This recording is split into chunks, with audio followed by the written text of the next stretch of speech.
အားလုံးပဲမင်္ဂလာပါဒီနေ့25ရက်2လ2016မနေ့ညပေါ့လေ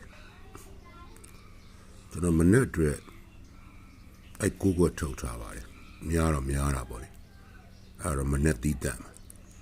မနေ့ညအနေနဲ့ကတော့6 4ချင်းရှိပါတယ်အဲ့ထဲမှာကျွန်တော်ထည့်ပေးထားပါတယ်9 5နဲ့5 9ဆိုရင်တော့ကွက်ထပ်သွားပါလိမ့်တယ်မနေ့ကလည်းကျွန်တော်တို့33ဒီပြီးရောဟိုဘက53ညလည်းပြီးမယ်ထင်လား3ည9နဲ့ပြီးမယ်ထင်လား3ည8နဲ့ပြီးတော့ပါတယ်ဒါတော့ကံပေါ့လေကြိုက်ရင်လည်းလောက်ထားပါ